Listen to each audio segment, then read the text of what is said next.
Like, cause I be laughing so hard. Kurt be saying some funny shit, B. Yo, the story he was telling about his pops. Yo, tell the story real quick. Where you was saying y'all were watching Carrie and he fucking wanted all the lights out. You gotta tell the story, Kurt. It was like you watched the movie Carrie. That movie came out in like 1970 fucking or some shit like that. I was like 6, 7 years old. And after we watched the fucking movie, at the end of the movie, she reaches out of the grave and grabs this fucking girl by the arm, scared the shit out of everybody. And I was not going to sleep in the dark. You said no. And my pops kept telling like, turn these lights out. I was like, nigga, you're gonna have to beat me traumatized. Because every time I left the room, I turned the light back on. I was like, I am not sleeping in the dark. Yo. We were in the barbershop the other day, and Kurt was like, yo, my mom's looking yo. You know, turn these lights out. Kurt was like, listen here. That's right. Y'all laugh so hard because what made it funny was kids didn't talk to their parents like that back then. Nah. So the fact that he even thought that shit made it hilarious to me. That's exactly what was going through my mind. I mean, you couldn't say no shit like that. I was used to exist. Yeah. We wouldn't be sitting right here. Right. What? I thought it. Oh, man. man. I don't care what you do. Yo, I will take a beating from you before I get snatched by Carrie. Yeah. Because that ain't gonna have me in the picture. No, sir. Word. Then move up. No, sir. Everything got to stay. You live on? Everything's ready to go. We just got, 2 minutes? How's that? You go live with everything. We go live right now. Start that shit. I'm not looking right here. Good? Yeah, you good. Oh, man. Yo, that shit can be kind. You know, you could actually All right. picture it. Facebook. As he just said, you're like, listen here. You see, like, look, everything is there. Make sure these lights stay out. I was like, okay. You say. He left the room, I was like, blink. He came back in there, I was dozing off. He's like, I said turn the light on. I was like, sure thing, Dad. Anything you say. That's all right. Right. As soon as he left the room, flick. All right, hold on. I'm not saying anything, though. We're going to have to switch. Traumatized. You live on, don't worry about that. Oh, good evening, Facebook. We over here, Facebook, Kurt. YouTube, but I'm about And to. this is YouTube to your right. It's about to temporarily go. I'm about to switch phones because this is doing that shit with Instagram again. How did Scratch it. Don't worry about it. Just leave it. Don't even. I don't want no extra glitches. Just leave that shit. Instagram? Scratch it. All right. Scratch it. I could probably get a better angle with YouTube over here. Yeah. Nah, but I got the lighting set. Yeah, I don't want to. All right, so Facebook and YouTube. Yeah. All right. Good evening, world. What's going on? What's going on? Another edition of Sex Major Protein Shakes. Me, as you know, Jamal and Danny. I would tell him to introduce himself, but he got a mouthful of honey wheat pretzel sticks. Honey wheat pretzels. Shit's good. And we have yo, Kurt's not already. Honey wheat pretzels. And we got Curtis Smith here, local business owner, entrepreneur, drug rehabilitation counselor. Oh, I wanted to correct you on that. Oh, my bad. Yo. Not a counselor. My bad. I worked in a drug rehabilitation center. Okay. My bad. But you're a sponsor now. I am in a program that I have to leave nameless. Okay. No, of course. Yeah. Absolutely. But I do sponsor people, and I have a sponsor. Okay. Nice. All right. Well, just to give you a little bit of background, I've known Kurt for several years now. I've been going to his barbershop. It's over in Brentwood on Suffolk Avenue. What's that address? 1073 Suffolk Avenue, Brentwood, New York, 11717. Phone number 631-436-5069. Give all that information one more time. Kurt Hotheads. That's Kurt's Hotheads Barbershop,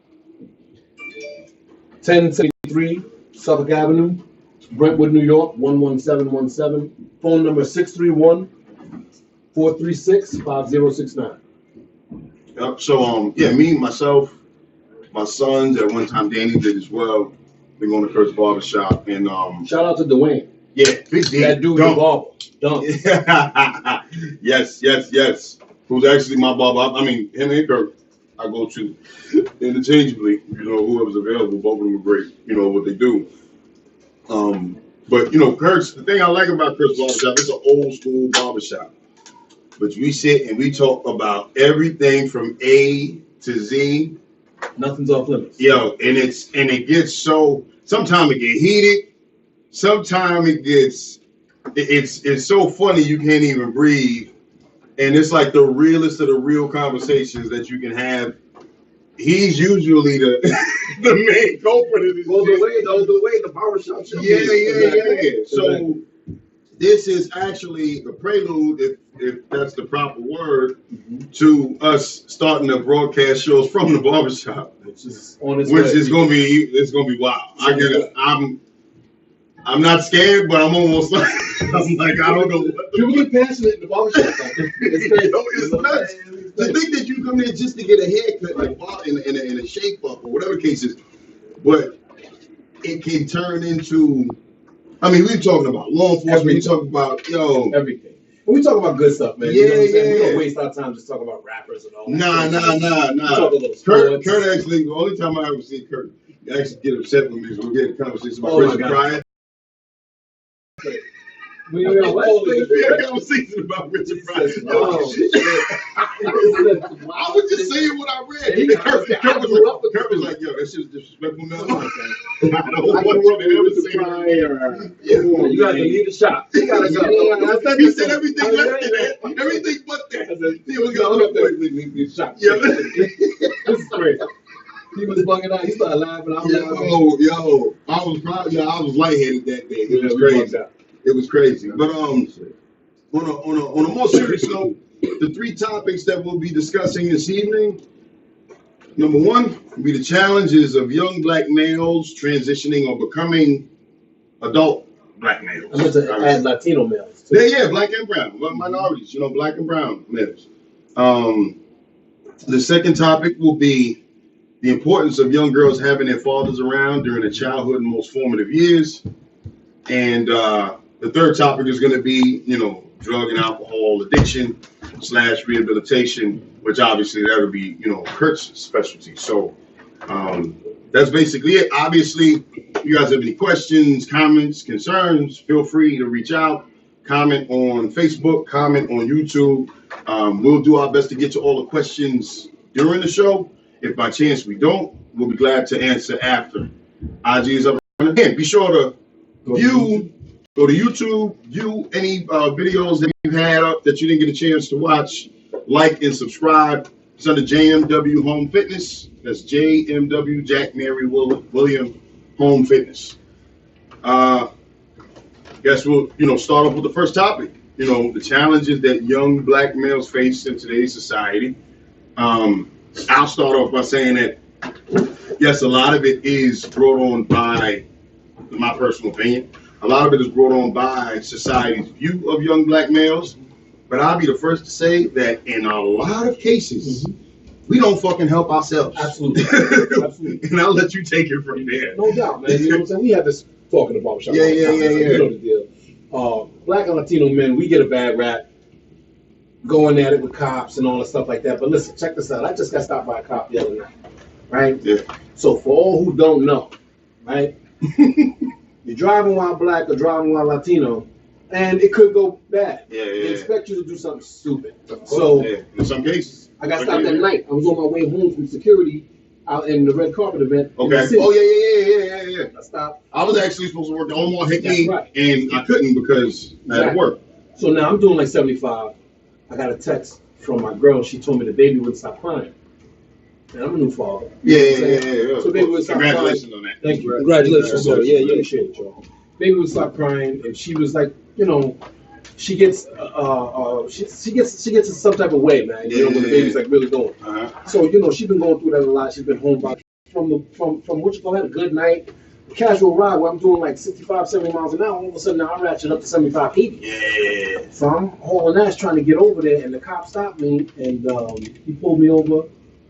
I was doing 70. He said, I got you at 75. I told him that my brother-in-law is a cop in the 3rd precinct. He was like, I don't know. Yeah. And I was like, wow. He didn't care. He didn't care. Right. So I said, listen, man. I said, I'm coming home from doing security. I have the credentials around my neck from the security. I said, I'm on my way home from work. I said, my girl just hollered at me through a text and told me that the baby is crying crazy and she gets really bugged out when this stuff's happening. Yeah. I don't know if it's postpartum or what, but she doesn't like that. And she's told me she's stressing out. I said, I can show you the text. He was like, all right, whatever. I turned the interior lights on. I rolled passenger and driver windows down. Procedure, okay? All right. You guys got to understand this, like, and that's the part where I mean that we don't do ourselves any favors. That's right. The cop can't pull you over, and you on some bullshit. That's right. Like, the fuck you pull me over? Yeah, right. Yo, now you're gonna get a ticket for every fucking air freshener hanging from your rearview mirror. Yeah, that's right. You know what I'm saying? Like that's yo. But you put yourself in those situations when you mouthing off. Right. Yeah. You know what I'm saying? So attitude. So you know, I'm a gentleman, so I turn on the interior lights, put 10 to 10 o'clock, 2 o'clock at the car and park, roll the windows down. So now when he's approaching the car, he can see everything that's happening in the car. Back seat, front seat, the whole nine. You made it easy for him. Very easy. Right.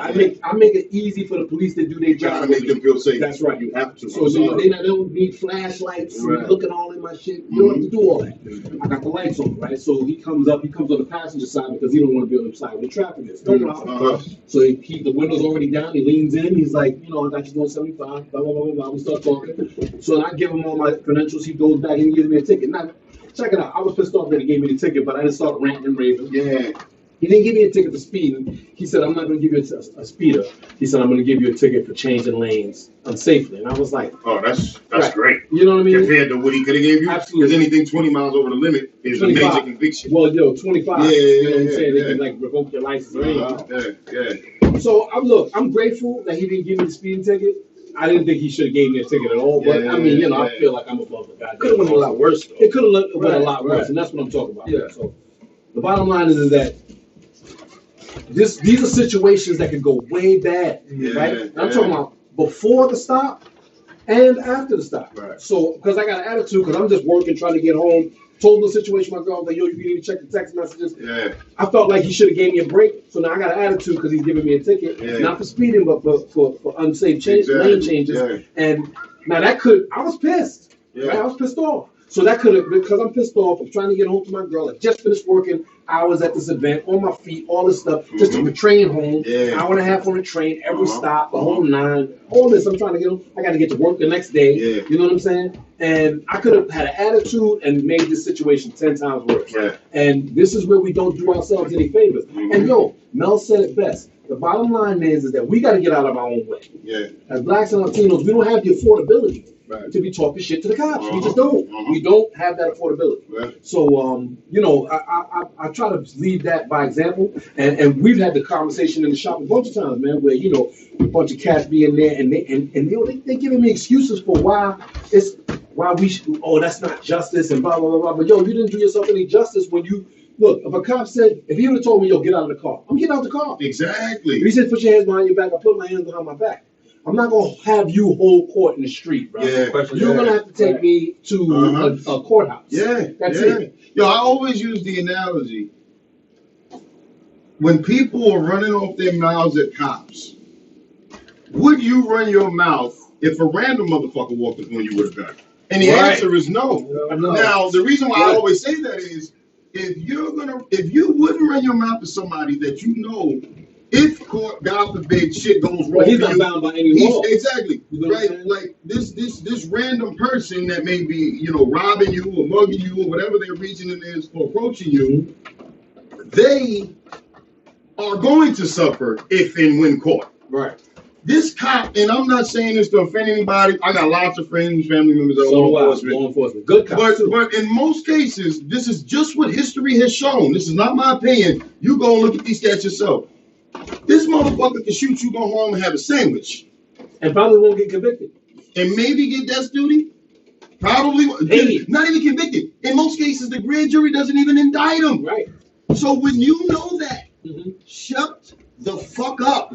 You understand? Like, there's nothing to discuss. They don't like to be told like that. They don't even go like that. You gotta say, listen, I suggest that you take a different stance. And the bottom line is that don't even work. But look, but when that, listen, but the point is that when you do what you're supposed to do and shit still doesn't work out, right? Now you have every leg to stand on. That's right. But when you were belligerent, right, and this cop can sit and say, my big 250-pound ass, he made me feel unsafe. Right. And guess what? God forbid something happened to me, they're not gonna post pics of Jamel out with the kids and all such shit. Right. It's gonna be me with the fucking skull cap on, deadlifting 600 pounds in the gym, and the media is gonna say, shit, I shot that big motherfucker too. Right. That's right. Well, you understand? Absolutely. Like, this is what people don't get. So stop giving them the ammunition to make you look a certain way. Exactly. And the bottom line is that we have to have the talk with these young guys. And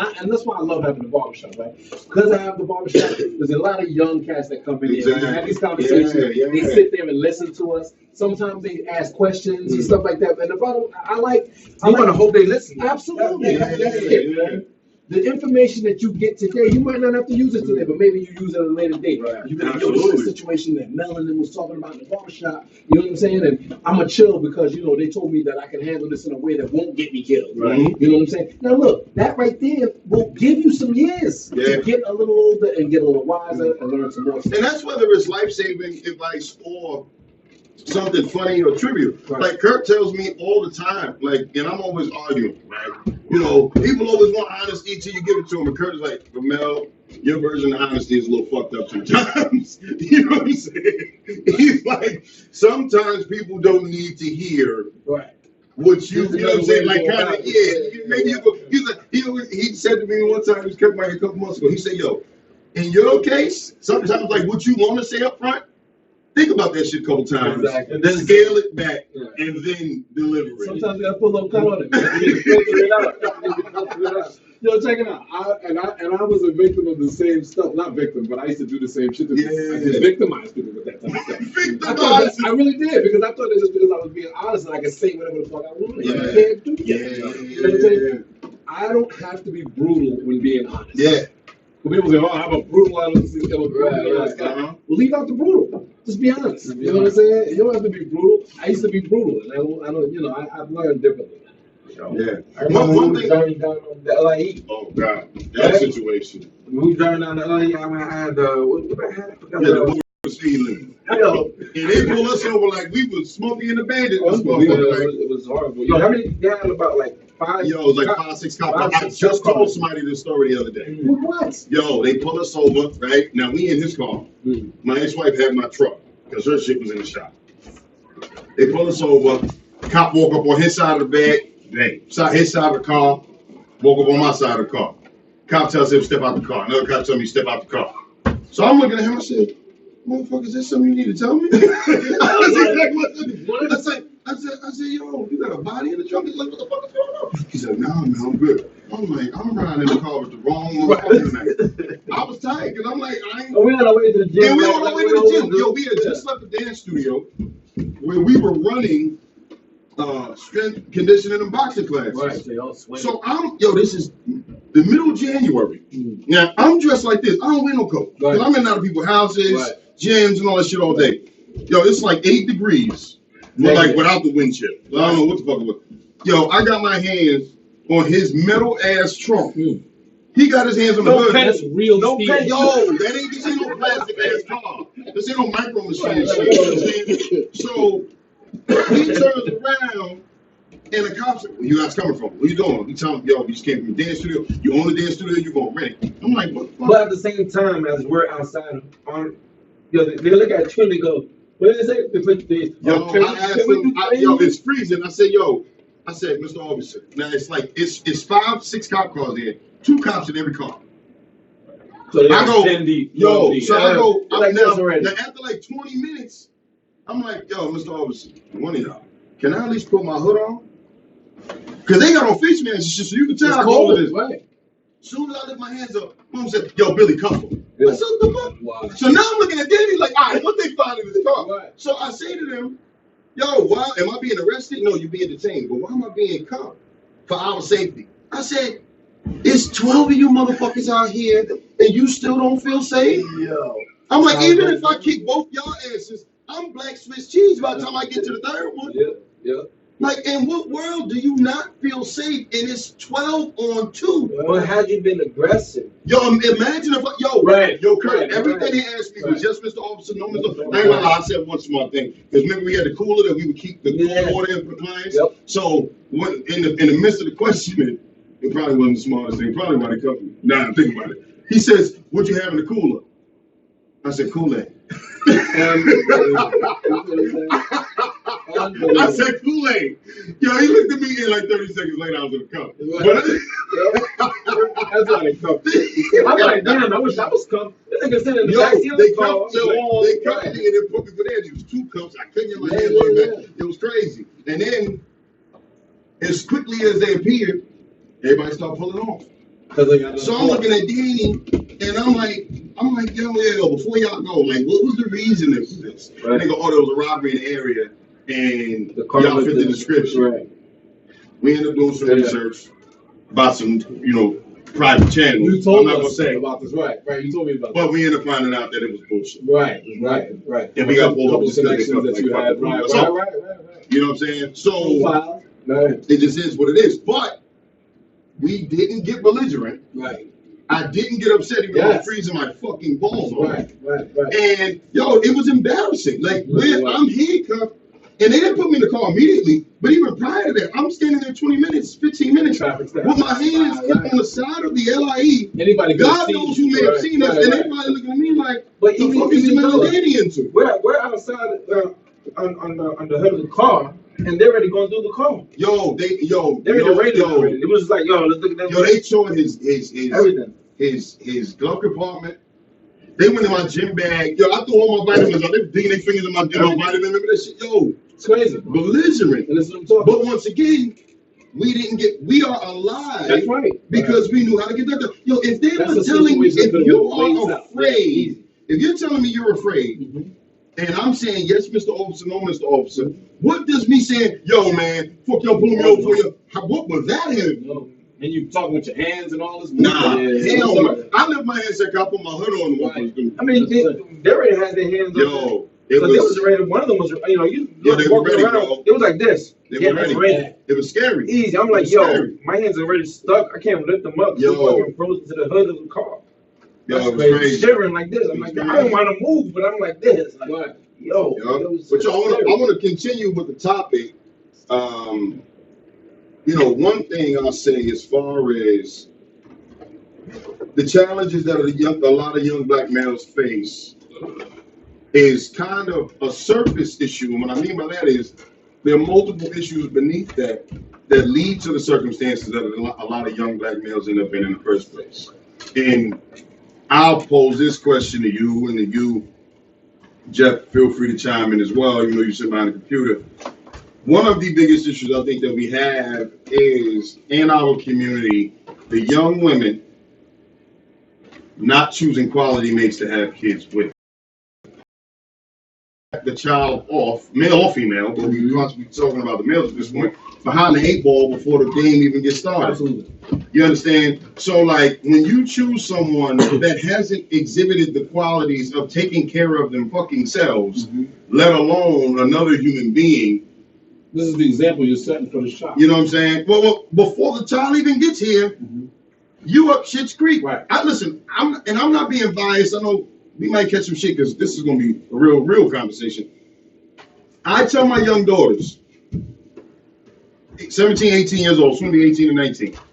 If, God forbid, knock on wood, you ever bring a child into this world with someone that you don't have a solid relationship with, he hasn't expressed the desire to be with you forever, or at least on a long-term basis, and or you haven't seen him exhibit qualities that are going to be necessary for him to be a father and a positive male role model for this child throughout the duration of this kid's life, whether your relationship with him lasts or not.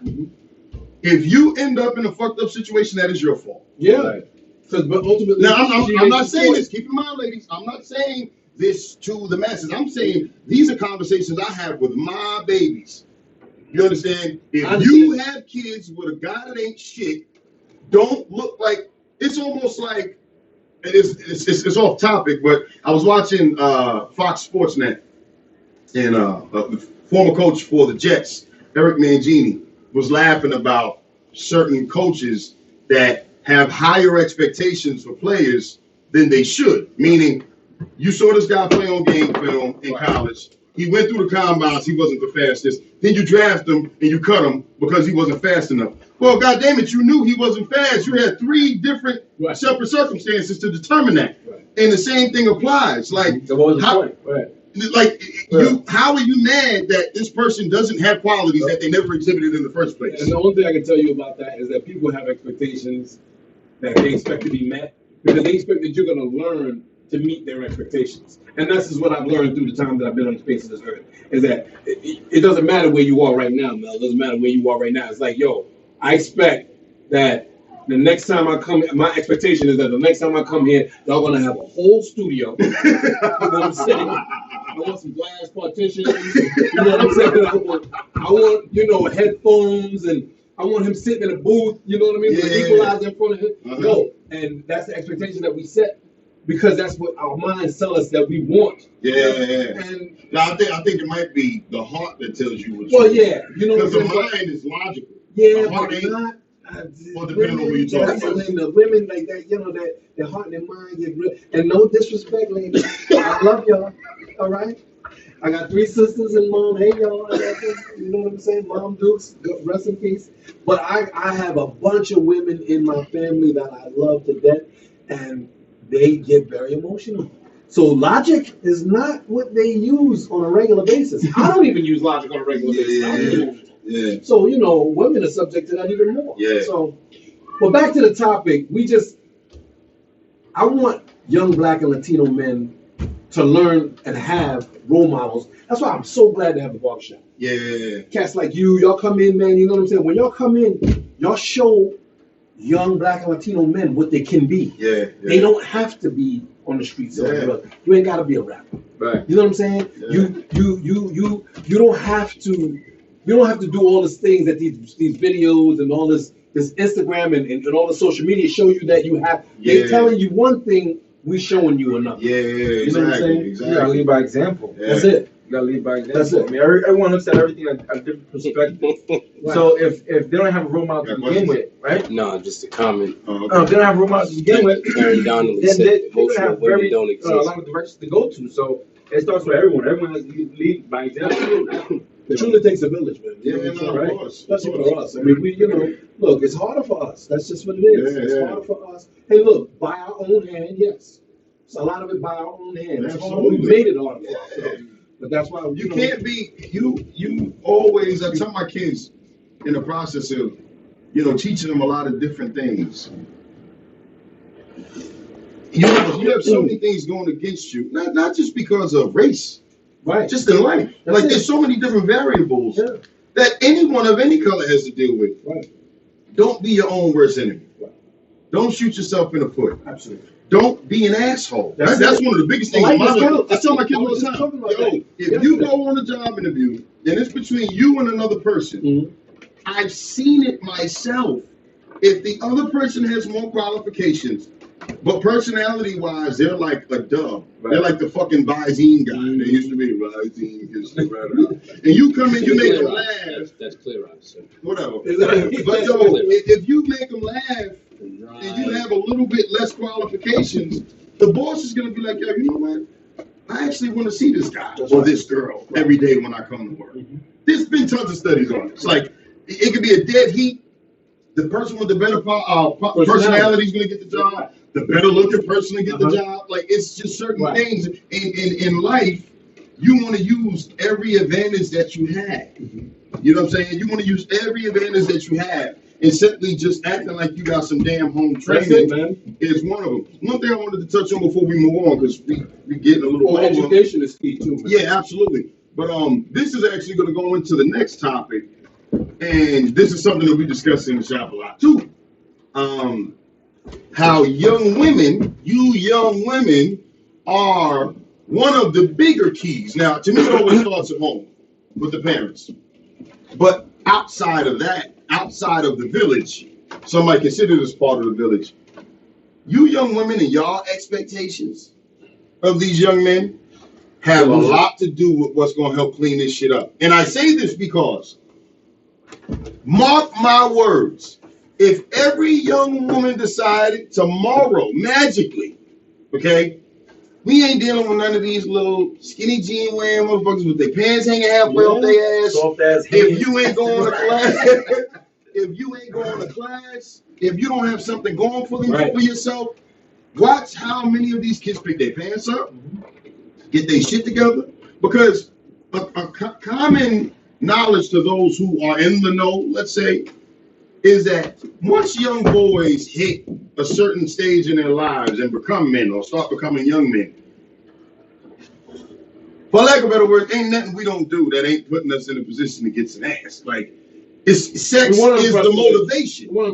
You understand? Women are the motivation. Right. So when men do shit, it is with the thought in mind that this is going to attract the opposite sex. Mm-hmm. You understand? I was joking with somebody about this at work, 2 teachers at work today. I was like, yo, men don't like nice shit. Men like nice shit because they know it's going to attract women. Who get no? Listen. I don't totally agree. No, it's not in totality. No, I watch my ass because that's what I was told to do. Right. And I get appreciated. But the thing is that in most cases, like you understand, like men gonna go above and beyond. A lot of dudes will do that to impress just to get the ladies. Right.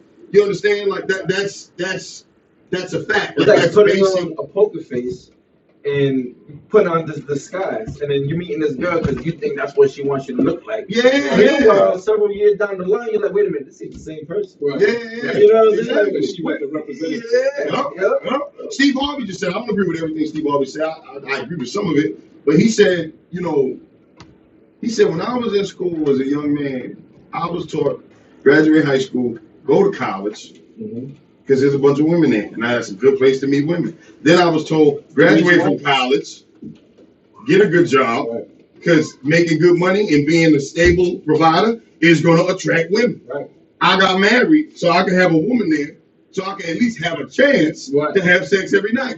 People don't like to hear that shit, but that's the reality of what the shit is. I just want to live in Cooch. I just want to be able to get something. I don't know though. That sounds crazy. It is crazy because what do you want for yourself? Listen, but the thing is those are the narrow-minded thoughts of somebody who has it. But we're all social creatures. I don't give a shit what nobody's like. We all unlike in young guys' defense, because I meet a lot of them that come into the barbershop. Yeah, there's a whole generation of young Latino and Black men that are not rocking like that. You know why? Because they've seen their parents fuck marriage. Absolutely, and the bottom line is that they really are doing things differently. They're not just jumping in relationships and getting because they don't see Dan lose half the shit. Man. And they saying the truth, they're getting educated. Yeah. You know what I'm saying? And they're doing things to push, to push something more positive to the forefront. Yeah, because here's my thing about that with the whole thing that Steve Harvey said. Okay, I get it. I don't know how broad he was making it. If he was just saying it, on just a broad. Somebody had asked the question. I forget exactly what the exact question was. It's actually a pretty popular clip. Okay. From his show that's floating around on social media. My whole thing is a question I posed to the three of you. If the women in your lives right now, if they weren't there, you would just stop. No, nobody's saying that. No. Let me finish. I'm saying based off of what he was saying, how he was saying it. Are you just gonna stop and be like, well, ain't no in-house, sex? So I'm just gonna, you know what I'm saying? So but the thing is that it's still I'm gonna walk in the snow until I see me a dope chick. The motivation is still there. That motivation don't go nowhere. That's the point. Right. If you're in a relationship and then it ends, you might be, you're heartbroken, whatever, depending on the circumstances. Mm-hmm. And eventually that monster's gonna wake up. Whatever you want to call it, your sex drive, you want to slap and tickle, horizontal poker, whatever you want to call it. But the thing is that motivation is still there because at the end of the day, nobody likes somebody that ain't got their shit together. At least quality people. And listen, now there's a lot of women, which is the reason why I brought this topic up. There's a subtopic, and the main topic is that there are unfortunately a lot of young women who are settling for guys that don't have their shit together. Jillian Gibson just said there's too much free ass, so you don't have to commit anymore. That's Jill. Jill knows exactly big what shout you're to talking Jill. about. Yeah. And that's what's the deal. And it's Yeah. like, listen, I heard a comedian, everybody knows Dave Chappelle. Yeah. Uh-huh. He said, if pussy was a stock, it would be plummeting. You know what I'm saying?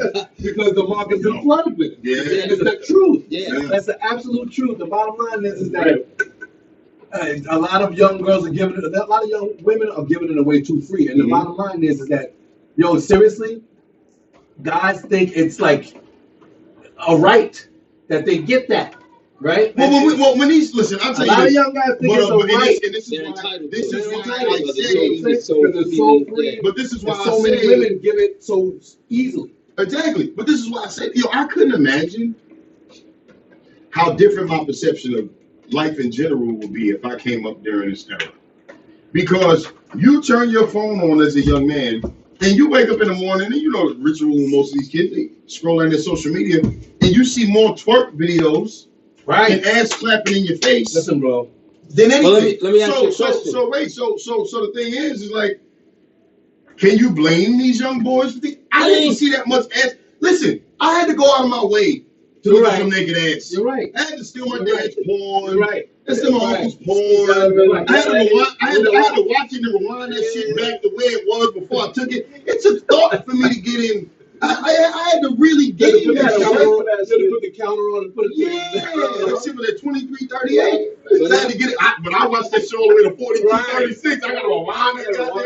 Yo, so that's what I mean. It's like it wasn't so much out there. Like, yo, it's like, yo, But that's not an excuse as far as I'm concerned, because you'll check it out. But Kurt, come on, you know nothing control. The young mind is impressionable. It's easy for us to say that. Absolutely. You at 50 years old, me at 36, Dave at 30, Danny at 34, Jeff at 41, because we're already set in our ways. Could you imagine all these kids got cell phones now? Being 13, when you first imagining like what you're just coming into your own as an individual. You're still trying to figure out who you are, what you like, and your brain is being hardwired to where just looking at asses is easy. I'm 36 and I'm getting tired of seeing the twerk videos, bro. I'm like, what else do you have to offer? They have information. That's and crazy. They have access to stuff that we never had access Never. to. But with that being said, they also have information to more positive shit. They have access to more positive shit than we ever had access to too. Yeah. So, and there's people that are making choices. It's our job as parents. That's what I was gonna say. To make sure that we point them in the right direction. Of Because course. I got nieces and nephews that I'm so proud of. Yeah. All right, now, seriously, man, they didn't come up with no silly shit. My sister made sure that my brother-in-law. But it goes back to starting at home. That's right. The conversation coming full That's right. circle is The going back bottom to line the is that they understood that there were penalties and consequences for crazy actions. Yeah. And that's it. Yeah. You know what I'm saying? And an ass whooping ain't never killed no kid unless you crazy enough to kill a kid. Yeah. But the bottom line is that, they made sure that they stayed in line. Mhm. And that was the deal. And, you can't be putting your hands on your kids today and all that stuff like that. And I can dig it. And I don't think that's as effective method. You put your hand on them, you just can't beat them like they Mike Tyson. Right. That's a little extreme. Mike Tyson. But now I got to see BS case. Yeah, right. You know what I'm saying? You gotta be careful, bro. Yeah. But no, seriously, man, I just I don't want to start at home. It does. And in kids' defense, and the reason why I'm able to say this is because I have my nephew Devontae, whom I love, and I'm so proud of. You know what I'm saying? He's in Buffalo University right now. And my niece Alicia, who is a graphic designer. That's just your sister's son? Yeah, my sister's son and daughter. She had to be a big Jodeci fan. She named him Devontae? I don't know. I'm not real sure. I don't think so. But she loved that name. Yeah. And they are good kids. Yeah. They're good kids, man. Mm-hmm. And they grew up in a time where kids were acting up. Mm-hmm. And they're good kids. Yeah. They isolated themselves. Yeah, man. They actually didn't isolate. They had a lot of friends, but they found friends that were positive. And were doing the shit they were supposed to be doing. Their parents wasn't going for the bullshit. Like, don't bring nobody over here. Yeah. That's where it starts off at. And that's my niece, the thing. Shantea. Now, Shantea, she works, she does her thing. She has my great niece, Desire. But the bottom line is that she got the same thing, but a little less. She got a little less of it because of the fact that my sister was learning. She was a first child. My sister was learning. My sister had gone through a breakup. You know what I'm saying? And then she met my brother-in-law when my niece was I think she was like 7, 8 years old, maybe like 9. Yeah. But she, you know, so my brother-in-law didn't have the access to father her the way he could father his own children. Gotcha. You see what I'm saying? So you can see small differences in the way that they do things. Bottom line is that they're all successes because of a 2-parent household where, you know, this it's essential, man. They need this. They need this. So I give the young. When I was their age, I was a maniac. Right? I was out of my fucking mind. Right? So I tried to be. Right. I didn't have any discipline. My nephew has discipline. My niece has discipline. My nieces have, you know, I didn't have discipline. I went away to school and but it's all on the person itself as well. This is what I'm talking about. It can't always just be on the parents' fault because this child gotta do this. No, it has to be all right. You gotta want to make that change. Right. And that comes hand in hand with if it was taught to you the proper way. That's what I'm talking about. Right. If it's taught to you the proper way, then all right, now you got the option. You go down this lane. Fuck up the word. You want to do? I want to follow this lane where I want to help you get to where you want to be. When I went away to college, I didn't have anybody before me to tell me how to act when I was in college. Away at 18 years old, I was bugging out. I was drinking all the time. I was bugging out. My nephew got information from his father. He got information from me. Look, I might not be able to tell you what. You know, he was able to learn some of the do's and don'ts. Yeah. That helps. I'll tell you something else that I find comical, and this is by no stretch of the imagination a knock on certain people who find themselves in unfortunate situations, even though all of our choices are our own. Okay. In the black community, in the brown community, Latino community, I see, and I've had this conversation with Danny before, had this conversation with you, had this conversation with Jeff. Why does it seem like there are more parties and celebrations, motherfuckers getting out of jail, than kids getting out of college? Now, you know. That's so rough with that. I'm sorry, bro. No, I'm like being real. Because let's call it what it is. We got these impressionable young kids that are looking up to certain people. Yeah. And they, you know, a kid 9, 10, 11, 12 years old, they see Uncle Ray Ray, who in and out of jail, and this motherfucker gets treated like a celebrity every time he comes out. Right. Okay? And then Cousin Mike, they graduated with a bachelor's and master's, and he come home to, hey, what's going on, motherfucker? You know what I'm saying? Say it with your chest. Like, it's insane. That's something we have to start putting more emphasis on the positive. Right. And not so much on the negative. But I hear more parties. Yo, we're gonna get drink. My man just came home. Or we're gonna do this. My man just came home. Now, my personal opinion is not that person doesn't deserve or warrant your support, but going out and getting fucked up as soon as he get out of here, what he necessarily needs. You know what I'm saying? Put him on with a job. How about that shit? Right. How many ex-convicts come home and they don't have a job? Let's have a resume party. Yeah. How many people graduate college and don't have a job? Exactly. So it's like let's be more positive. Let's put more emphasis on the positive. You know what I'm saying? Yo, I'll share a personal story. My dad and his youngest brother, my dad was my father's youngest brother. The two Looney Tunes in the family, as far as the boys go. There's 6 siblings in my dad's family. He being the oldest. My dad's middle brother, my Uncle Rob, legal name is Mitchell. Big shout out to my Uncle Rob. He's like head of recruiting at Penn State, something like that now. He's white guy. He got like 2 master's degrees, white guy, PhD, whatever it is. I remember hanging out and, you know, growing up and going, you know, during vacations and everything, visiting family on the streets of the South Bronx all summer long. And if my dad wasn't away or during time he was incarcerated or my uncle, whatever the case is, yo, people would be asking about these motherfuckers like they were celebrities. Yeah. Right. And when they came home, it was like, it was a big yo, my uncle quietly went away, got 2, 3 degrees, and not that no one liked him because he was popular, because the whole, you know, clan was popular, but he nowhere near had the fanfare that they did. You understand? And I'm gonna tell you, being a young male, at a certain point before I came into my own, my dad, you know, grew out of his shit and was like, listen, if you ever even think about trying to do any of the shit that I did. I'll kill you where you stand. Yo, there was a part of my life as a young boy where I was kind of torn, like, is being a tough guy. Yeah. Is that the way to go? Is that the way to go? Or be the brain? Because being the brain and being a smart kid was great within family circles. Right. You know what I'm saying? Oh, he made the honor roll. He did this, he did that. But the best got the girls and made money. Yeah, exactly. Like so we got to do a better job as far as the images and the imagery that we're giving to these young kids. And I agree, man. It puts young boys in tough situations. Like I see it every day at work, man. These little boys walking around, their pants hanging down and all that shit. And I laugh because some of the, and it's the same story over and over again. This story ain't new. These young girls, some of the prettiest young girls in school are after these guys. And I'm sitting back laughing because I'm like, yo, the kid who's like, seem a little nerdy, but he, plays sports, does his homework, that motherfucker's going to be a mechanical engineer one day. Exactly. And you're going to be knocked up by this kid that's walking the hallways and doing nothing with himself. I talk about this. And then you're gonna be taking bus trips up to Fishkill every goddamn weekend for 7 hours. So you get old enough to realize. And then, you know what I'm saying? Mike, who had the glasses, but 20 years from now he gonna have the contacts in, hit a little growth spurt, and now he's like. It's like that movie with The Rock. Yo, big chunky dude. And then you sit back now. You sitting back. You flooding his DMs. Right.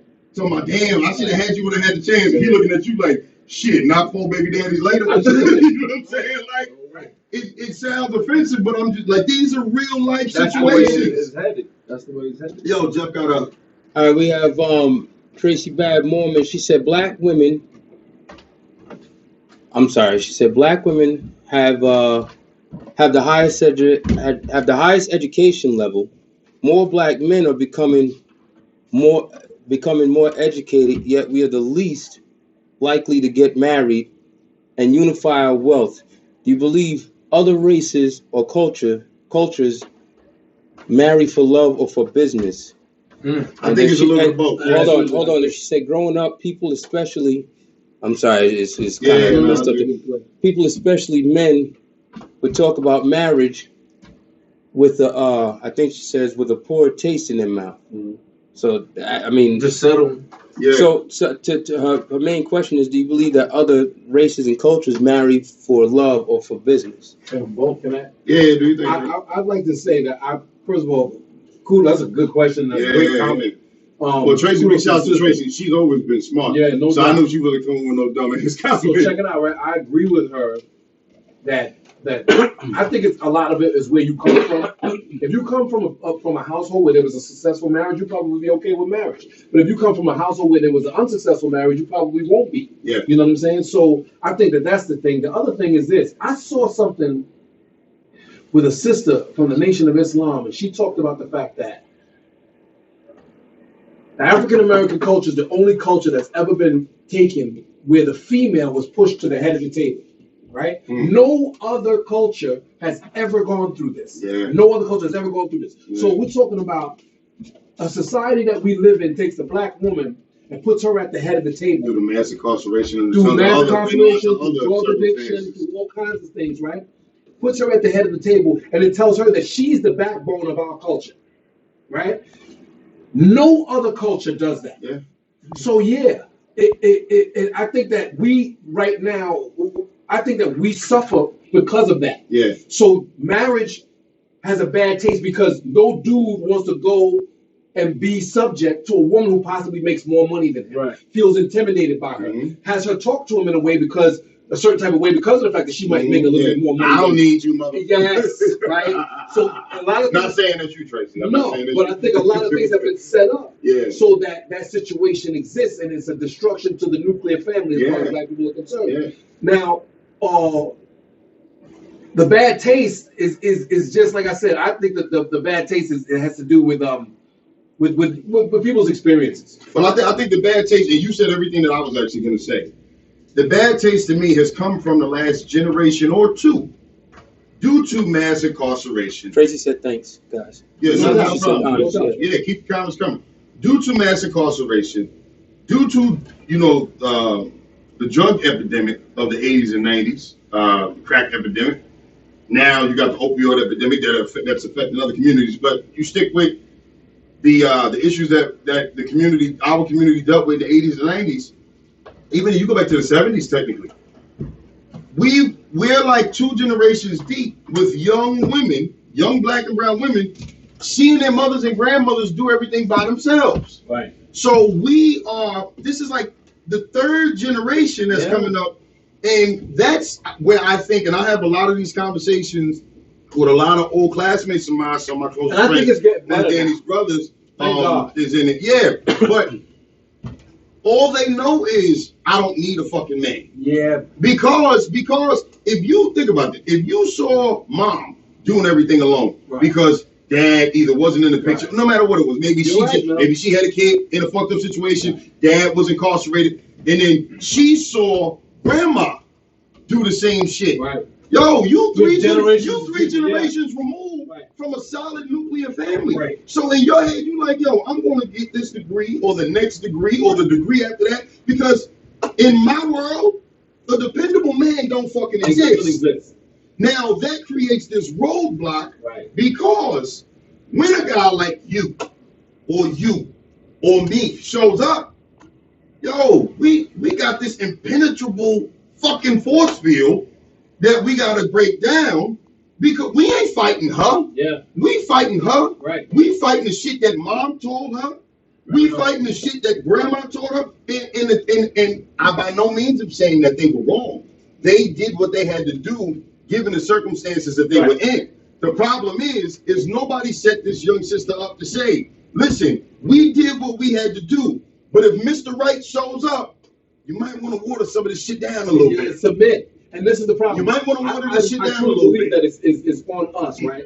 And I was talking to my family about this when we saw that video with the sister from the Nation of Islam. Look, I know that people talk about black women like they have a problem submitting, and they're very strong-minded, strong-willed, blah blah blah. Some that came out of those situations do. Absolutely. Some that came out of those situations do. Here's the deal. Maybe they would submit, and we gave them something more positive to submit to. Well, that goes. But this goes all the way back to full circle, Kurt, because if the young males were the minute that you listen, and I'm not saying nothing to. Go ahead. No. We got a question to ask you. No, I wasn't. I was going to say something. If the young males are not being taught how to, at the end of the day, depending on what I came from a 2-parent home, and I still wowed that. I mean, I wowed out.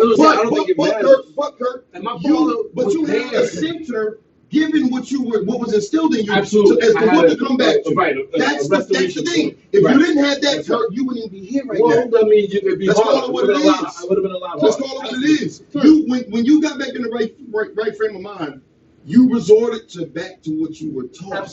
Absolutely. If you want to I wanted you to finish what you were saying. I was. As far as look, the point that I was making, I was talking to my sister and my brother, and my sisters and my brother, and I said, listen, man, the bottom line is that when black women are complaining and they're being labeled as angry and uncontrollable and non-submissive and all that shit like that, the bottom line is a lot of times we haven't given them something proper to submit to as black men. I agree. So now, what I understand is that, and I'm like, it's crazy because a lot of people will be like, well, this big Kurt, he with a white girl, you know what I'm saying, or whatever. Look, I looked for my sister, I couldn't find her. That's it. You know what I'm saying? But the bottom line is that, and it has nothing to do with my lack of strength or inability to deal with a black woman. I wanted somebody of my culture. It would have been easier. It would have been easier. I didn't find her. Right. But I had given myself time to build myself into someone that a woman could submit to. I came across some beautiful black women that were professionals, and you know what? They didn't fucking want me. They wanted the guy on the fucking street selling the crack. Right. They wanted the guy that they're educated. Yeah. They got jobs. They got their shit together. They're pretty. The whole shit. They didn't. I was a clown. They want the bad boy. They wanted the bad boy. You were cornball. I was a cornball to them, and they when I walked up to them and politely asked them as a gentleman for their number and could I possibly take them out to dinner, and I wasn't calling them ma and all this bullshit. Yo, let me holler at you for a second. It was crazy. Hey, yo. It was crazy. They didn't want me. Hey, yo, Juicy Booty. Let me I holler found at out you. later That's the on shit they responded to. I found out later on that they were with some dude who was going back and forth to jail and got pregnant by him and all this shit like that. And I'm not saying all black women do that, but you know what? That's what happened in a lot of different situations. Sabrina Vicio, I hope I'm saying it right, forgive me. Sabrina Vicio Morales, she said, color isn't the factor. She said, myself and my mother were both head of household. She said, it depends on the relationship and values and goals we were raised to believe. And I definitely agree with that. I could say but the something question too. is, was she the head of household? Given it, like, was it based on the circumstance that we're talking about? Because that crosses all racial barriers. There's some things that cross racial barriers, but there are also things that are unique to our circumstance. And but what were you about to say? No, I was just not necessarily the race aspect, but I'm listening to everything you guys are saying, and me personally, both my parents were together for eons. Then they separated and remarried since and everything. And but the one thing that I grabbed from both of them, the one thing it's always been dope from both my parents is we never coming up. I never saw the shit they was going through behind closed doors. None of us did. None of us did. That's an old school trait. If mommy said something, and I tried to be slick and what your mother said, and that's that. You know what I'm saying? They could have been at each other's throats that night. Right. But damn it, what she said. That's it. And the one thing I feel like with the value of marriage and what that means, the word marriage, all of that stuff with the whole, I guess, institute of it, if you will. I hate using that term, but I got a lot more as a black man. I got a lot more of it from my mother than I did my dad. Okay. My dad used to tell me, he said, listen, you ever want to look your best? You ever want to be your best? You ever want to something that's going to push you to try your best? Talk to a black woman. Talk to a black woman that's been through something. Yeah, absolutely. I never heard my father say anything bad about my mother and vice versa. That's right. You understand what I'm saying? So certain times those values and the culture that we're in, it all, like you said, Dan, it all is stem back to what's happening in that home. To one of your points earlier, Mel, it's hard for us to say, hey, could you imagine if we were coming up? Yeah, I can. Because my parents are my parents. Your parents are your parents. If you was 13 now, your dad is still your dad. Yeah, that's right. Whether you got a cell phone or not, and you can look at some ass or not, what you doing with that phone? You're going to smack that phone out your hand and say, you got a problem with that? Let's go outside. I'm going to show you something. And that comes to the value of parents nowadays trying to be the kid's friend. And that's it. There's so many things that are culturally. I look at these kids walking around. I see mothers and fathers on the social media where you have the moms posing with the sons like, oh, we so cool. Yeah. What? Yeah. Like what? My best friend. So any woman that he brings in the house, your mom, whatever, go over there, mommy. I ain't talking to you right now. But he's gonna be treating her how he feels like he can behave with you. Right. That goes into, because we done went way over on this topic. But it's a good topic. But it's just but that goes into the next topic, which was the importance of young girls having their fathers around. Now, for starters, that's the first relationship that a young girl is going to have with any man. People forget. Like, I remember when I was taking child psychology, and it was such a simple question. And the professor asked, what's the first relationship that you ever had with the opposite sex? And sometimes it's so simple, people overthink the shit. You know what I'm saying? So I raised my hand, I go, well, I think mine was with my mother. And he was like, bingo. Right. And I laughed. I was giggling when I said it, but I didn't, you know what I'm saying? But that sets the precedence for every relationship that young girl is going to have with men for the rest of their lives. Just like a separate precedent process for women. Exactly. Right? So it's like, I think we got to do a better job. One, and once again, you notice how it's a constant reoccurring effect. Like, excuse me. It all goes back to what we were saying in the last topic. young women choosing the right men to have children with. That's right. Because that is going to ultimately determine. Listen, if I've almost, and I'll tread on thin ice when I say this, I've almost never seen, barring the influence of drugs or alcohol, I've almost never seen a woman have a kid in a solid relationship, be it marriage or otherwise, with a man, it don't work out, and that man just take the fuck off. That's few. Now it does happen, but it's few and far between. That's not a regular thing. In a lot of cases, it's a situation where, let's just call it what it was. Like, I mean, we ain't pulling no punches. She was just fucking him. Mm-hmm. Maybe met him at the club. Puerto Rican. They met at the Puerto Rican Day Parade or some wild shit. And then it's like she ends up. Why can't be the Haitian Day Parade or something? The Caribbean Day Parade, September.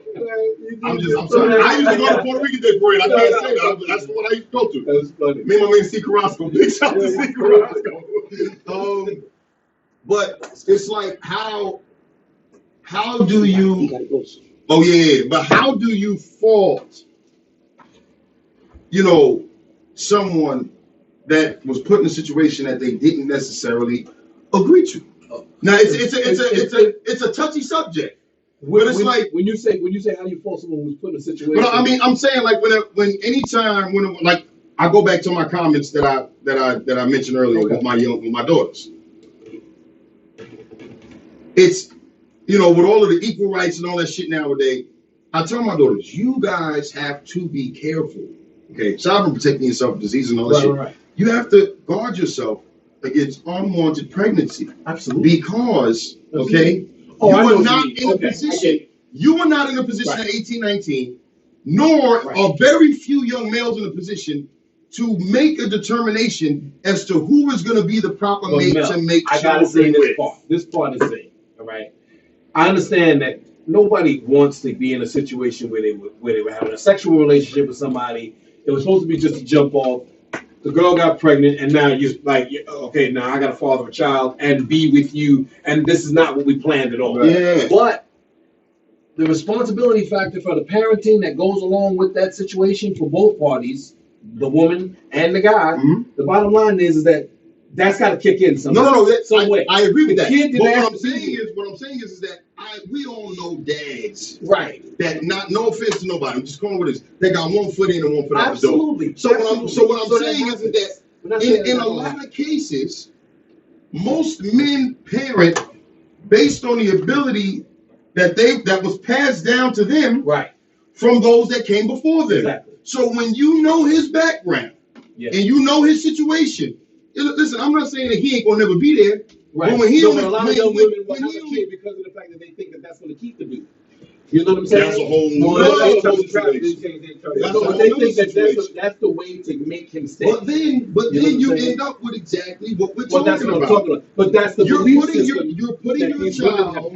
putting your child in a situation where the quality of parenting is automatically starting at shit. Right, at a negative level. Right. Like you dealing with a guy that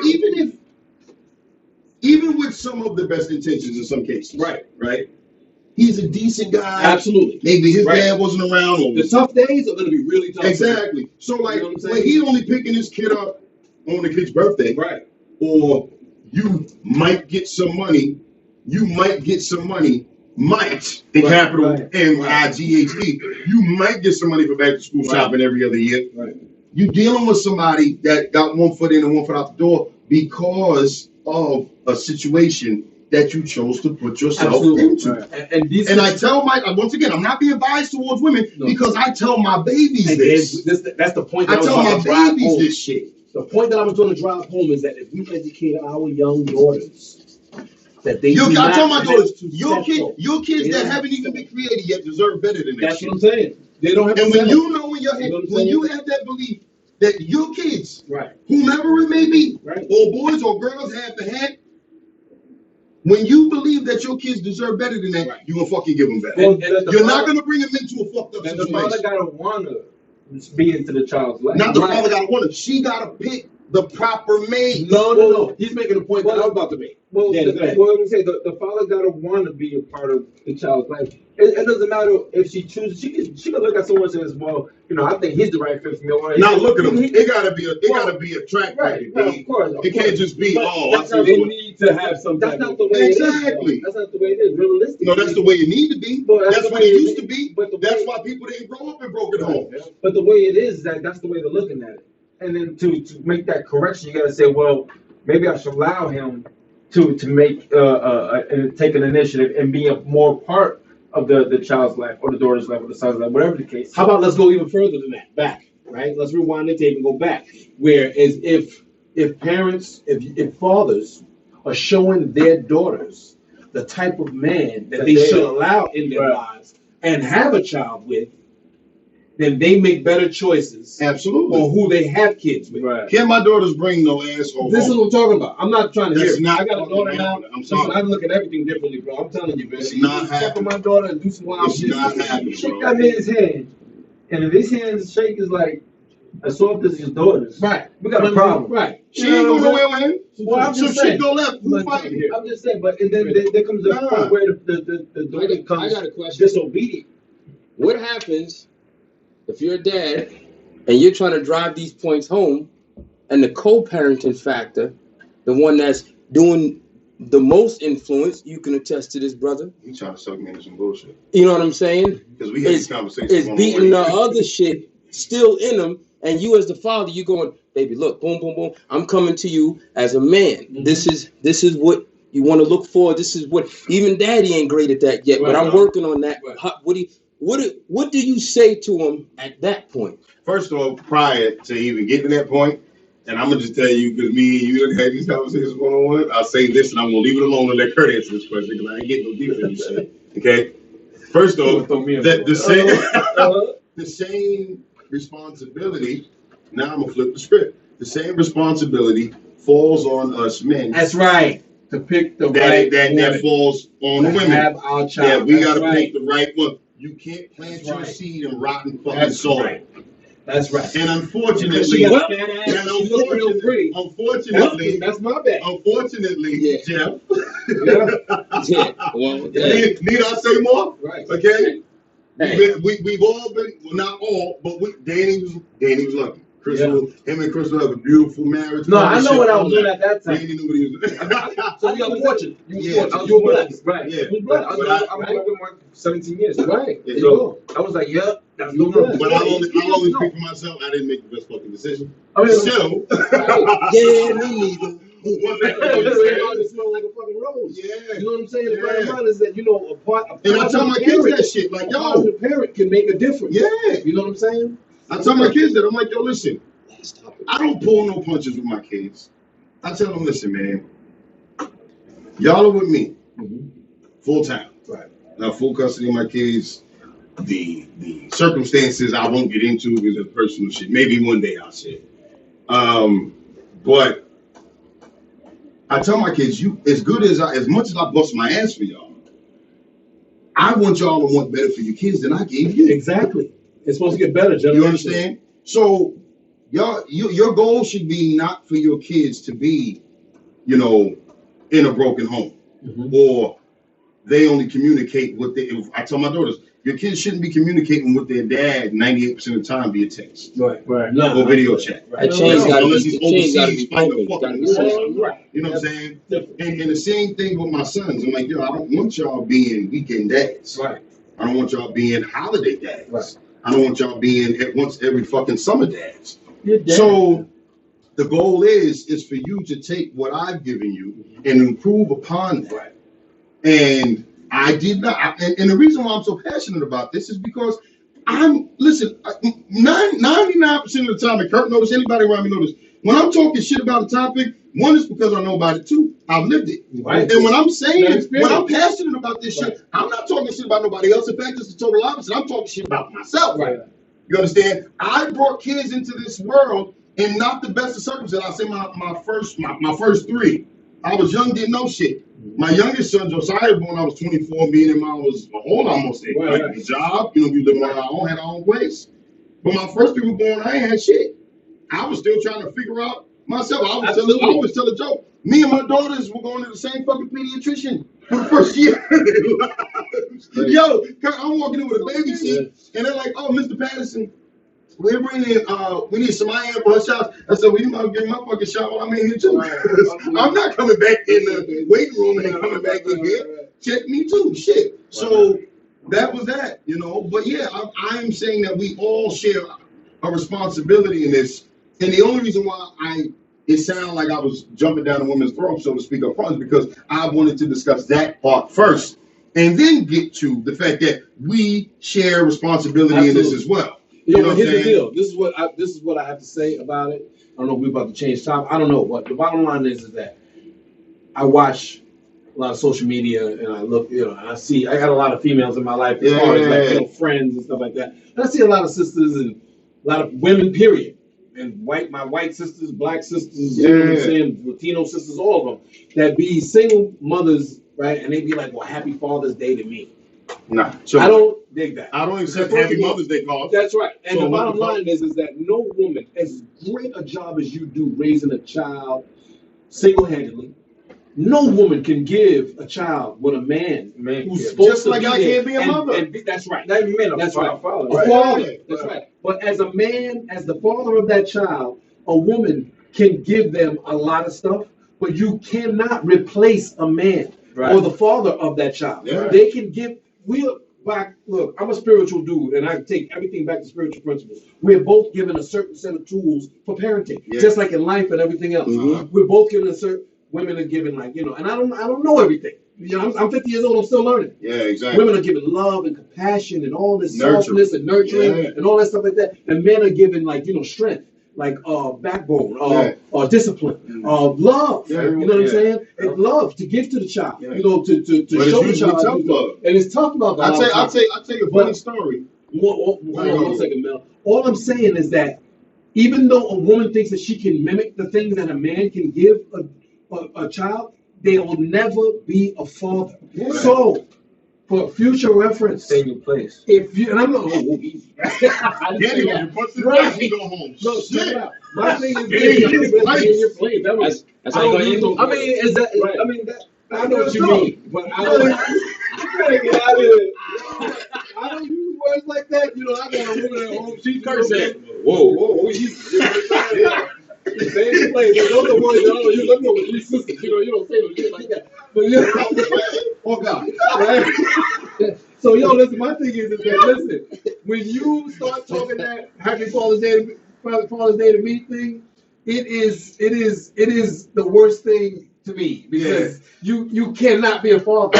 You're not a father. And just like I can't be a mother. I can't be a mother. Now check this shit out, right?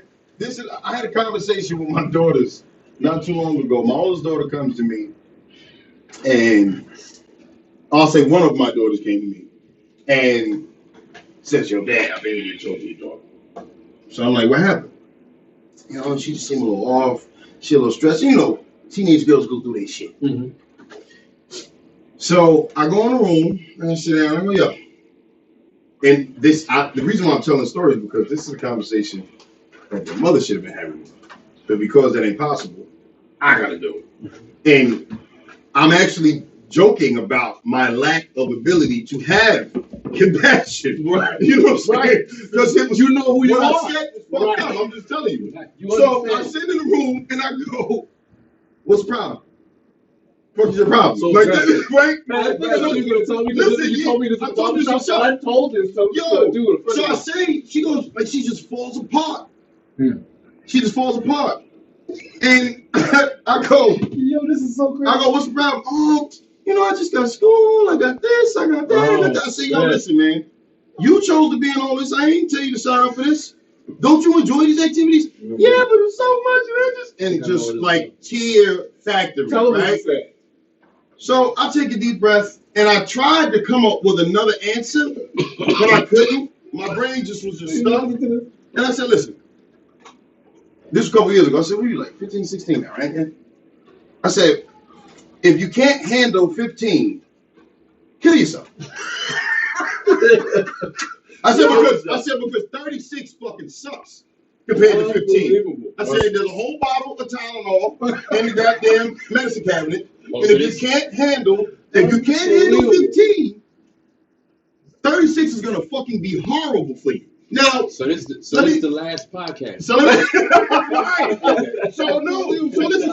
now the reason why I give this example is because I think that all things are relative. Kids really don't evolve too much from when they're babies. And the reason why I say this is I got 4 kids. I'm a professional with this shit.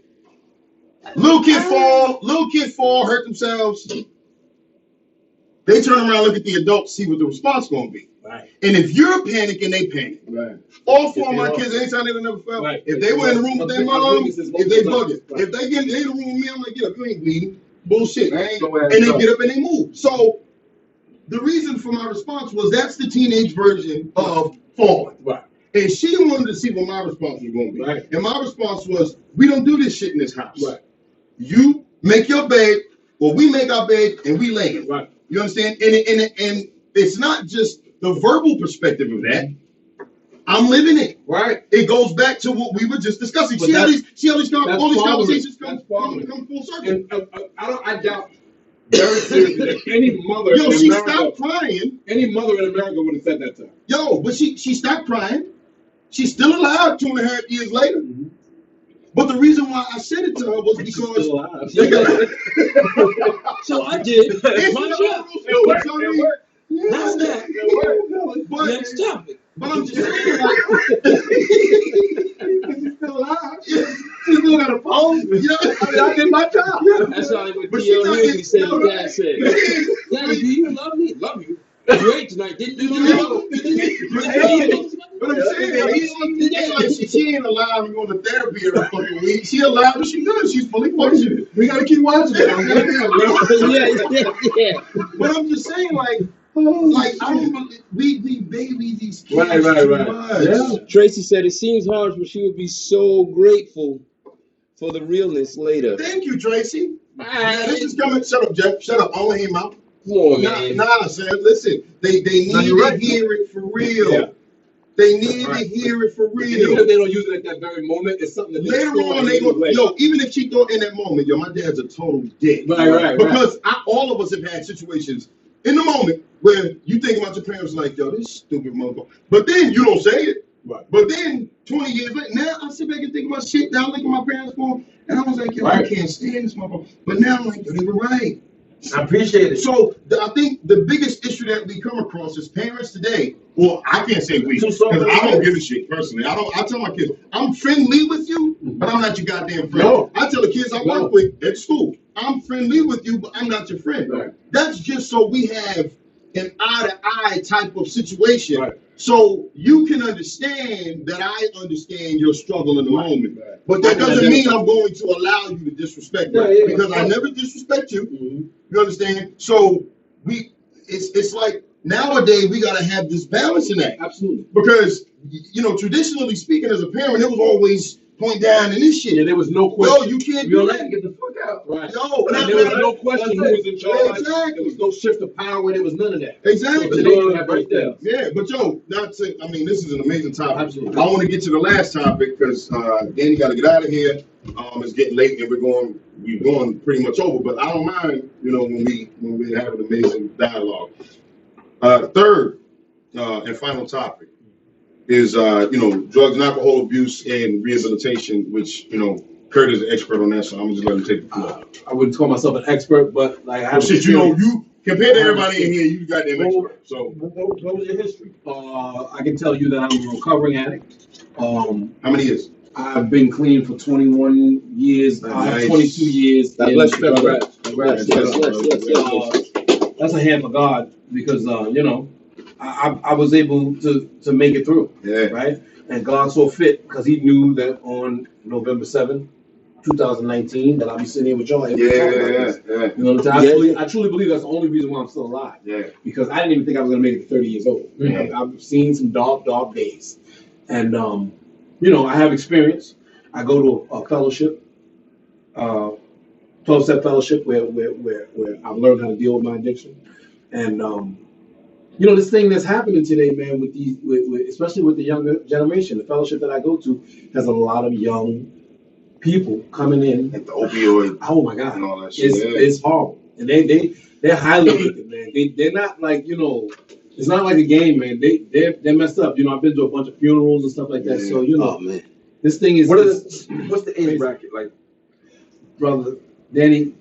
You see, I've seen teenagers in the rooms of the fellowship. A couple of people said congratulations. Thank you. Yeah. Tell them I said thank you Yes. very much. I really appreciate it, Joe. Deborah Williams, Octavio, Yeah. and Sarah Marie. Yeah, Absolutely. said I appreciate it. And I've seen some dark days where these young people are in there and they don't have a clue. Because yo, listen, what is it to be young, 14, 15, 16, 17, 18, and experiment and get through that stage of your life? And the game has changed now, bro. It's not how it used to be, where people were smoking a little bit of weed, maybe drinking and having alcohol and stuff like that. It's a different vibe now, man. Kids are doing harder drugs, and the opioid thing is like you get some pills from your parents' cabinet. You take them to a party. We all take a bunch of different pills. What is we that? drink? I don't know what that is. Opioids? Yeah, I don't know what that is. Those are like Oxycontin. Yeah, You know what I'm saying? Okay. You know, Hydrocodone. You know what I mean? Percocet. Percocet. Okay. All you gotta do is listen to the rap music now. Yeah. Percocet. I don't know. Molly Percocet. That's good. Yeah, they do a lot of more like it's because they're crazy. high. You know what I'm saying? No, it's crazy. You know what I mean? But the bottom line is that they're doing this, and this is how they get addicted. So once you have an opioid addiction to pills, after you can't get pills anymore, the next step is heroin. So now I never did that. You know, I'm old school. I was doing cocaine and crack. You know what I mean? And I got clean in 1998. And this was before the opioid thing had gotten as big as it got. Yeah. Now it had stopped because we went through the 60s and the 70s with it, and then it kind of fell off, and crack hit the scene. Crack cocaine. And then you know the opioid thing came back, and in the 2000s. it ravaged everybody. It wasn't just us anymore. Yeah. You know what I'm saying? Yeah. It wasn't just the Latinos or the blacks. It was now Benny Sue was doing shit. Well, it was the war on drugs, 80s and 90s, with Latino blacks, poor whites. Absolutely.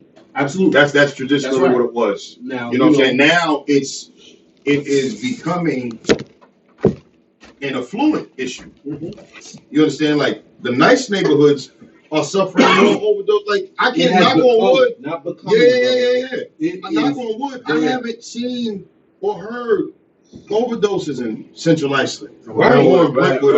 Right. It's Center Reach. Right. It's Holbrook. Smithtown. It's Smithtown. And you want to know something crazy? It's a touchy subject. Had this conversation with a lot of people. You've had this conversation before. And this is not a racial thing. It's half racial, half classism. I was going to say because I do believe that some of it is racial. No. It's racial. Anytime, and classism. But it's become a large issue because of who it's affecting. Absolutely. Now the three biggest life-changing can't say epidemics, but social changes and that we've experienced within your lifetime, within our lifetime, I always say was one, the AIDS epidemic. Yeah. Two, the but first, before the AIDS epidemic was the opioid epidemic, which was heroin. Because a lot of Vietnam vets came back and they were fucked up. I'm talking about the 60s. But I'm talking about. Let's say if you take the AIDS epidemic, you take the homosexual and transgender movement, right, and now the opioid epidemic. I've watched documentaries and interviews with people who were alive at that time. Obviously, I'm like from the late 70s, early 80s. Where AIDS first came about, they called this shit the gay cancer. They called it graves. They called all types of shit, right? And nobody gave a shit. No. As long as it was affecting just certain groups of people. Right. Okay? I saw Whoopi Goldberg herself sit and say that us in Hollywood were losing friend after friend after friend.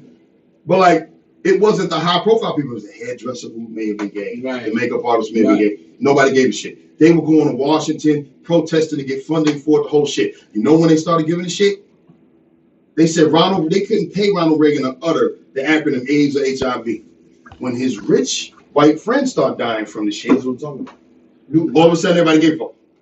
Rock Hudson, the dad from the Brady Bunch. Yeah. Because people forget, Ronald Reagan was an actor in Hollywood before he became he was famous. friends with all these guys. So the minute his friends, now, then if you go back, you can read this shit. You can Google it. We got access to tons of information. All of a sudden, in 85, 86, we got the AIDS put up on the break lawn. He go from not even acknowledging the shit to all of a sudden now it's on the front lines. Right. Then you move forward to the gay, lesbian, and transgender. Gays and lesbians have been victimized and all that shit for God knows how long, right?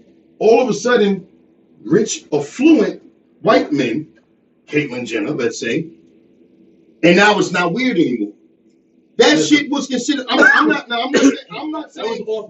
Exactly. You know the deal. Like, let's just tell them what it is. If somebody lived 20, 30 years or something and woke up and decided they was some other shit, we were like, all right, get this motherfucker some help. When someone who was affluent decides, now all of a sudden the needle moves. Now the same thing has applied here. See, during the war on drugs in the 80s and 90s, it was lock these motherfuckers up, throw away the key. Because of who it was affecting. Exactly. Now it's affecting judges' families, senators' families. No, not everybody. It's affecting affluent people. Right. Now he's right. No, it is. It went from just us to now everybody. Yeah, spread from us to everybody. Includes judges. Yeah. So now all of a sudden they deserve treatment. Listen, I grew up, I remember fucked up days in the South Bronx. Yeah. As in the summer as a kid. Lots of people get high. Like hallways, all types of wild shit. Nobody was saying it's a disease back then. Right.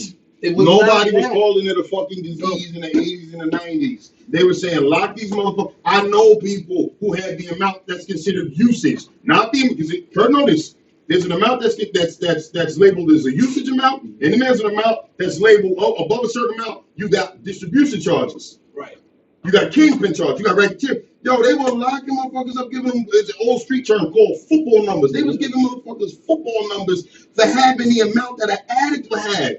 That's crazy. You don't take an addict and lock them up. Well, you get more judges. You get more access to drugs in jail than any goddamn place. This is what happened with jail started filling up crazy and stuff like that. So they come home, they still get high. There's no treatment involved in that. It's a different. But now it's a disease because of who's affected. I'm gonna tell you right now, though, and I'm reading this from the bottom of my heart. Right, I couldn't always say this.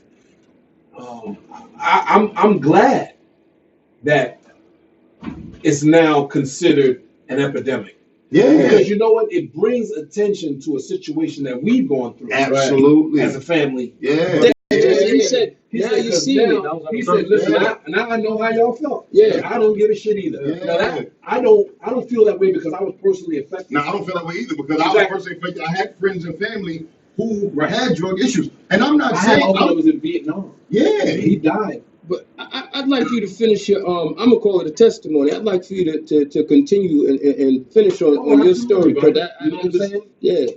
But my uncle passed away from the disease of HIV because of the fact that he shot heroin in the 70s and 80s, and he was a Vietnam veteran. You know, there was no epidemic then. Yeah. You know, but I've come up from a good family, you know what I'm saying?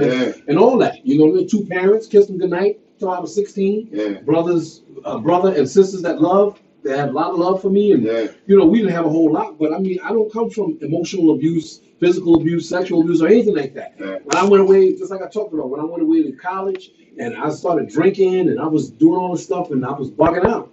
You know what I mean? And you was being a kid. Right. Yeah. Well, I mean, see, I can't say that because my nephew and niece didn't do that. Yeah. They were kids. But like you said, they had more people and they with had experience right. telling them what to do, what not to do. But then you get a chance to see other children who have the experiences of others still do the same thing. So I don't use that as an excuse of being a kid, but the bottom line is that I had no discipline. I didn't have the discipline. I think to a certain extent, you know, barring certain circumstances, most of us, at least maybe I have more faith in humans than I should, most of us do the best that we can with the cards that we were dealt. Well, I had a good fucking hand. Yeah. All right? Yeah. I had a good fucking hand. There was no reason for me to go down the path. No that I would. excuse. No excuse. Damn, I'm trying to Absolutely. you get out No your excuse. shit. I'm not. I know I just fucked up. You know what? That's what's key here. Yeah, that's right. what's I key keep it here. real, man. Yeah. If we going by that, I was set up for nothing but success. Yeah. Straight up and down. My mother and father did not play fucking games. And yo, let me tell you something. My father died when I was 18 years old. He went away from cancer. I was so mad at God and the world and everything else. And I said, fuck this. I'm doing things my way. That's it. It was almost like a liberation when my father left the earth.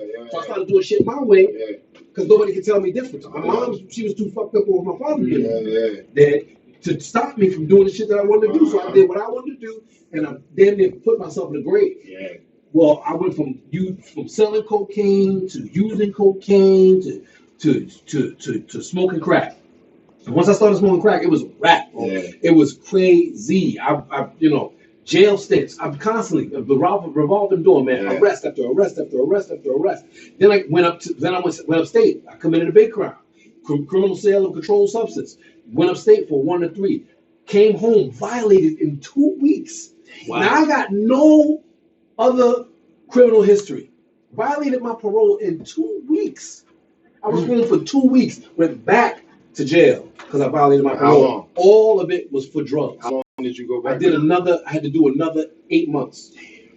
And I had to go back to state. So yo, you know what? I never did it never was like a whole long period of jail time. You know what I'm saying? I'm fortunate. So when I got out, I wanted help. And they gave me a rehab for parole, and they sent me to a 28-day rehab. Yeah. And I wanted to get better, but I wasn't ready to stop doing things the way I wanted to do them. Yeah. You know what I'm saying? And that cost me. Well, I was going to ask you, what made you want to change? Pain. Pain? Pain is a great motivator. Yes, absolutely. All right. And listen, let me tell you something. I'm a family-oriented guy, and that's where I come from. You know. And when my mother and my sisters and my brother all turned their back on me, and I had like good friends. You know what I'm saying? My best friend is a retired NYPD cop. He went to Southern Connecticut State University. You were surrounded by. I was surrounded by really good people. Yeah. Right. You know what I'm saying? And the bottom line is that when he had to turn his back on me, you know, his wife and who was his girlfriend at the time, you know what I'm saying? I'm talking about people that I loved, the people who loved me had to turn their back on me. And I was standing what felt like in a corner of the world alone. And that loneliness was like, yo, listen, if I can't stop using drugs, I'm going to either end it or stop using drugs. Yeah. And I was like, I got to stop. They painted you into a corner. Yeah, they were like, yo, we not fucking with you. And that speaks a lot to people But who I are told you, enablers. That's right. My mother was my biggest enabler. And I wanted to tell this story. My mother, God rest her soul, she died in 2004. I was 6 years clean when she passed away. My mother was my biggest enabler. I'm talking about my brother and sisters were like, yo, you gotta stop, helping him. You gotta stop giving him money. You gotta stop doing this. My mother wouldn't listen. Because she was like, I'm keeping him alive by having him not go out there and do something crazy. I'm keeping him out of jail. What she was doing was killing me slowly. Yeah. And I will never forget the pain in my mother's face when she had to look me in the face and tell me to get out of her house. She gave me a meal, a change of clothes. She washed the clothes for me. She gave me a change of clothes. And she gave me like what was almost a Thanksgiving dinner. And handed that to me, heated it up, said, take a shower, sit down and eat. And after that, you got to go. And she was like, here's some numbers for some places you can call for help. But I am done. And do not come back here until you have gone and gotten some help. And I will never forget the pain in her face when she had to say that to me, her youngest child. Yeah. Right? And I did that. And she saved my life that day. And that was because the pain had gotten so great for her that she was not going to watch me kill myself. So she had to change. She changed. She changed from being an and that enabler caused me to change. But now, prior to that, now here's the deal. I had been broken in the street. God is the master chessman. Because I had been broken in the streets and was on my way home. And I was like finished. And I was going to come home and tell my mother, I got to go get some help. Yeah. And she did that. Without you even saying Without me even saying anything. I was absolutely receptive to anything she said. Yeah. Without her even knowing. Without her even knowing it. And I got there and I did everything that she asked and all that stuff like that. That's how God broke us at the same time. You know what I'm saying? And, she let me stay there until I was able to get into a rehab, and I went to rehab, and I went to a 28-day rehab, and I haven't used drugs ever since, man. February 15th, 1998, man. Nice. And you know, I look, it was hard some days, Yeah. you know, because you make a habit of doing negative shit. You want to do negative shit. Yeah, until you break that cycle. That's right, and you get people around you that tell you how to not do negative shit. Yeah, it all started with you. My decision making and God. You know what I'm saying? Yeah. Me making a decision to help myself. Yeah. But trust me, I have a strong belief system because of the fact that I've seen days that I probably shouldn't have survived. Yeah. And there's a God that was looking out for me when I was too stupid to look out for myself. Yeah, definitely, brother. Real quick, is there any information that you could give to like you said, you have a fellowship that you go to? Right. Is there any information that you can give to the people listening, where if somebody may need some help, maybe want Absolutely. to reach out? There are plenty of different services for addicts. So if you have a problem or you think you might have a problem, you can. There are fellowships for recovery, but there are plenty of rehabilitation centers, and you can Google them. Drug and rehabilitation centers. There's LICR. There are detox centers where you can get clean off the drugs, and they'll help you with drug replacement therapy for 5 days. You know what I'm saying? There's St. Charles, which is in Port Jefferson. They have a detox and a rehab.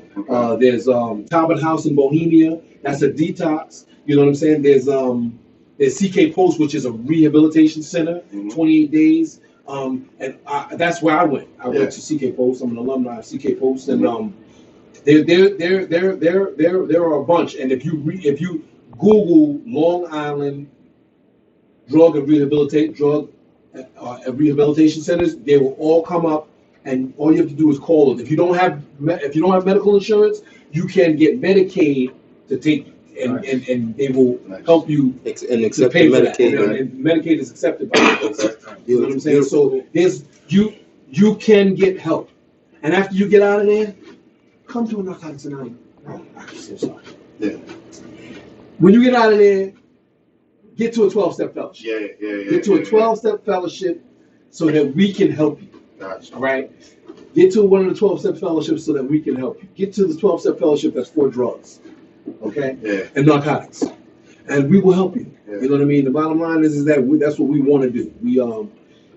We stay healthy and clean because we help others get healthy and get clean. Exactly. I cannot do this and stay clean without helping somebody else do the same. Yeah. You know what I mean? So that's what it's all about, man. You know what I mean? It's all about, like, you know, just for me, my life is about helping somebody else. It really is. Yeah. It really, I've learned, man. You look, I didn't think I was gonna live long enough to get gray in a beard. Or gray hair. You know, Yeah. it's funny because a lot of people are not taught like that. Right. You know, they're not taught. How many people are better off because you live? You know, listen. Yeah. You know, so That's- if that mindset goes a long way, if Right. people are taught that, Right. you know, So, you know, I'm trying to. And changing the world don't mean changing the One- world or the one planet per person se. at a It time. Right, means that's that- right. it means that One person at a time. if Kurt has something to say to me during my darkest day, That's right. he changed my fucking world. Absolutely. right. You know what I'm saying? And I've had people like that there for me when I was going through some shit. Yeah. You understand? It had nothing to do with drugs or No, whatever. no. But it's like, But it's not just a yo, drug it's thing, not, yeah, like you change one person, yo, you affected that person's entire world simply because that individual's life has changed forever. Right. And you never know, Well, you they may get have affected. sparked the flame Yeah. that caused them to go out and, you know what I'm saying? Like if nobody ever sits and thinks like, you know, let's say, for example, that, you know, a totally different subject. Bruce Lee was like the one that initiated this craze with martial arts. Right? Now, like, I watched this documentary where they were saying that mixed martial arts can literally thank Bruce Lee Absolutely. for its popularity because it's done nothing but this since the 70s. Right. But Bruce Lee's master probably didn't know what the fuck he was doing when he was teaching him. No. You understand? Like Absolutely not. who? I'm quite You know sure. what I'm trying to do with it. Exactly. Right. You know what I'm saying? I'm quite sure whoever inspired Martin Luther King didn't think like, Right. holy shit. You know what I'm saying? Like this is what he's going to be. I think that's what makes it amazing, because the lack of selfishness that it takes to do that. Yeah. You could easily say, man, I'm clean 21 years. I don't give a damn who. But anyone else, right? You could easily say that and just step out of the program, step away. The level and amount of selflessness that it takes to maintain what you're doing is more than commendable. Yeah, I'll tell you Let me on just know something. There's 70% of the time I walk in the shop. More than half, at least. And he's on the phone with somebody. Yeah. That he's mentoring, sponsoring, what have you. And it's like he's talking to these people. Mm-hmm. I've heard Kurt talk people off fucking legends. Like, this is some real shit. I've heard it myself. You know what I'm saying? So that's through the grace of God. Yeah, like he's not faking the phone. It's really not as selfless as you think. Oh no. I'm gonna keep it very real with y'all. I don't talk about this stuff because I want to help others. If I help others, it's therapeutic for you. Good. That's right. I'm grateful that it helps other people. But I talk about it because, listen, I help people because I know that. Let me give you an example. There was a dude that my sponsor told me about that was in the Bronx that had 32 years clean. He stopped helping people. He stopped living by spiritual principles. And he relapsed. Damn. And he let go of 32 years clean. I will never. My sponsor told me that story, and I was like, yo, my sponsor is 33 years clean, right? He told me that story, and I was like, wow, like you're never exempt. And he stressed it to me. He said, Kurt, as soon as you stop doing this work, as soon as you stop helping people, your days are numbered, bro. Yeah. And I was like, yo, that was an eye opener. Yeah. So it's not as selfless as you might think. The bottom line is I want to stay alive. Keep you on track. That's right. I want to stay alive. I want to stay clean. If I help somebody else, I feel like God will give me a few more days. You know what I'm saying? A few more months. You know what I'm saying? A few more years, whatever. But I just got to help somebody else. You know what I mean? And that's all I have to do. And that ain't much to ask. Yeah. Shit, for the trade-off. Pay it forward. Just live the rest of your life. That's right. I get to live. I get to be clean. I get to get some more brains. You know what I'm saying? I get to watch my daughter grow up. You know what I mean? I had a kid. I got a beautiful woman. I got a family that loves me. Like that same family that turned their backs on me. I did the eulogy.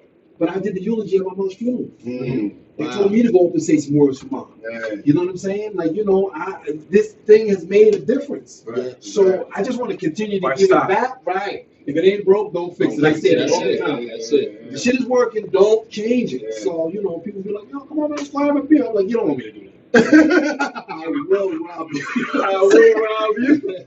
I will rob you. Yo, we went way over but YouTube, Facebook, IG, but cuts off after an hour.